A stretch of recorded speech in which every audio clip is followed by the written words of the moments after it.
എൻ്റെ പേര് അഞ്ജലി ടോണി. ഞാൻ സെൻറ്റ് ആൻ്റണീസ് ഇടവകാംഗമാണ്. കൂനമാവ് കൊച്ചാലിടവകാംഗം.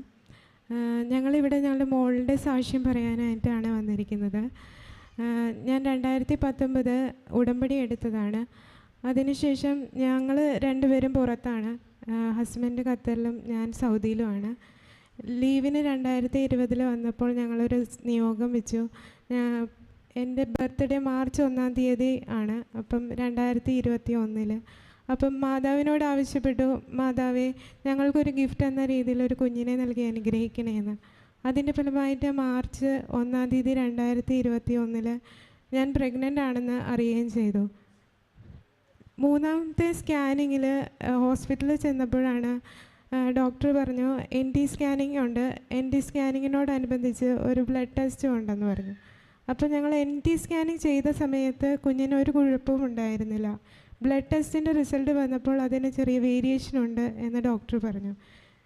ഇതിൽ വേരിയേഷൻ ഉണ്ടെങ്കിൽ കുട്ടികൾക്ക് എന്തെങ്കിലും ജനിക്കുന്ന കുട്ടികൾക്ക് എന്തെങ്കിലും അംഗവൈകല്യമോ അങ്ങനെ എന്തെങ്കിലും ഉണ്ടാകുമെന്ന് ഡോക്ടർ പറഞ്ഞു. റിസൾട്ട് പോസിറ്റീവ് ആണെങ്കിൽ അമിനോസിന്തസിസ് എന്ന് പറയുന്ന ഒരു ടെസ്റ്റ് ചെയ്യണമെന്ന് പറഞ്ഞു. അമിനോസിന്തസിസിൻ്റെ റിസൾട്ട് പോസിറ്റീവ് ആണെങ്കിൽ കുട്ടീനെ അബോർട്ട് ചെയ്യണം, 20-ാമത്തെ വീക്കിനുള്ളിൽ അബോർട്ട് ചെയ്യണം എന്ന് ഞങ്ങളോട് ആവശ്യപ്പെട്ടു. ഞങ്ങൾ അപ്പോൾ തന്നെ കേട്ടപ്പോൾ തന്നെ പറഞ്ഞു അബോർഷൻ വേണ്ട, അബോർഷൻ ഞങ്ങൾക്കിത് ദൈവം തന്ന ദാനമാണ്, കുട്ടികൾ ദൈവത്തിൻ്റെ ദാനമാണ് എന്നാണ് ഞാൻ പഠിച്ചിരിക്കുന്നത്.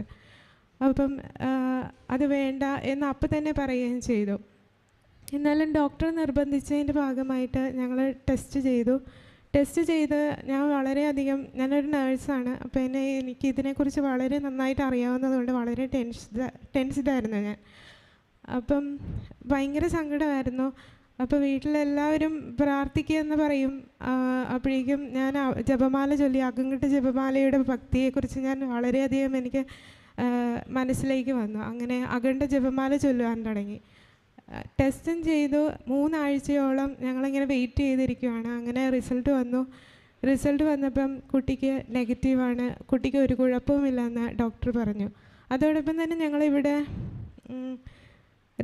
ഈ ടെസ്റ്റ് ചെയ്യണമെന്ന് പറഞ്ഞപ്പോൾ തന്നെ ഞങ്ങളിവിടെ കൃപാസനത്തിൽ വിളിച്ച് പറയുകയും ലൈറ്റ് ക്യാൻഡിൽ പ്രയർ ഇടുകയും ചെയ്തു. കൃപാസനത്തിൽ വിളിച്ച് പറഞ്ഞപ്പോൾ ഒരു ബ്രദർ പറഞ്ഞു, മോളെ നീ പേടിക്കണ്ട, നീ പ്രാർത്ഥിച്ചാൽ മതി, ഞങ്ങളുമുണ്ട് കൂടെ പ്രാർത്ഥിക്കുമെന്ന് പറഞ്ഞു. ജപമാല ചൊല്ലി പ്രാർത്ഥിക്കുമെന്ന് പറഞ്ഞു. അങ്ങനെ ജപമാല ചൊല്ലി പ്രാർത്ഥിച്ചതിൻ്റെ ഫലമായിട്ടാണ് ഞങ്ങൾക്ക് ഈ കുഞ്ഞിനെ ലഭിച്ചത്. അങ്ങനെ മാസങ്ങൾ കടന്നുപോയി. 9-ാം മാസം ആയപ്പോഴേക്കും വീണ്ടും പ്രശ്നങ്ങളാണ്. അതിൻ്റെ ഇടയ്ക്കും പ്രശ്നങ്ങളൊക്കെ ഉണ്ട്. 9-ാം മാസം ആയപ്പോൾ എനിക്ക് ഷുഗർ, പ്രഷർ ഒക്കെ വന്നു.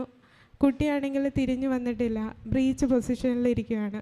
അപ്പോൾ ഡോക്ടർ പറഞ്ഞു ഇനി വെച്ചുകൊണ്ടിരുന്നു കഴിഞ്ഞാൽ കാര്യമില്ല, കുട്ടിക്ക് എന്തെങ്കിലും അപകടം ഉണ്ടാകും എന്ന് പറഞ്ഞിട്ട് അങ്ങനെ ഒക്ടോബർ 22-ാം തീയതി മാതാവിൻ്റെ ജപമാല മാസത്തിൽ ഞങ്ങൾക്കൊരു പെൺകുഞ്ഞിനെ നൽകി ദൈവം അനുഗ്രഹിച്ചു. 2-ാമത്തെ സാക്ഷ്യമായിട്ട് എനിക്ക് പറയാനുള്ളത് എൻ്റെ അനിയത്തിയുടെ കാര്യമാണ്. അവളും നേഴ്സാണ്. ഇപ്പം ലണ്ടനിൽ വർക്ക് ചെയ്യുന്നു. ഫസ്റ്റ് ചാൻസിൽ തന്നെ OET പാസ്സാകുകയും അതോടൊപ്പം തന്നെ ഇൻ്റർവ്യൂ അറ്റൻഡ് ചെയ്ത് അവിടെ ഇപ്പം NS ട്രസ്റ്റിൻ്റെ കീഴിൽ നേഴ്സായിട്ട് പെർമനൻ്റായിട്ട് വർക്ക് ചെയ്യുവാണ്. അവളും ഇതേപോലെ നിയോഗം വെച്ചിരുന്നു. ഞങ്ങൾ നിയോഗം വെച്ചാണ് പ്രാർത്ഥിച്ചത്. UK സ്കോർ തന്നെ കിട്ടണം. ഫസ്റ്റ് ചാൻസിൽ തന്നെ അറ്റംപ്റ്റ് ചെയ്ത് അത് UK സ്കോർ തന്നെ കിട്ടുകയും അവിടെ പോയി വർക്ക് ചെയ്യാനും സാധിച്ചു. ഇത്രയും അനുഗ്രഹങ്ങൾ, കോടാനുകോടി അനുഗ്രഹങ്ങൾ, ഞങ്ങൾക്ക് പറഞ്ഞാൽ തീരാത്ത അനുഗ്രഹങ്ങൾ ഞങ്ങളുടെ കുടുംബങ്ങളിലുണ്ടായിട്ടുണ്ട്. അതോടൊപ്പം തന്നെ ഞങ്ങൾക്ക് അനുഗ്രഹങ്ങൾ കിട്ടുമ്പോൾ അത് സാക്ഷ്യപ്പെടുത്താനും ചെയ്യാറുണ്ട്. ഇവിടെ കൊണ്ടുവന്ന് എഴുതി കൊടുക്കാറുണ്ട്.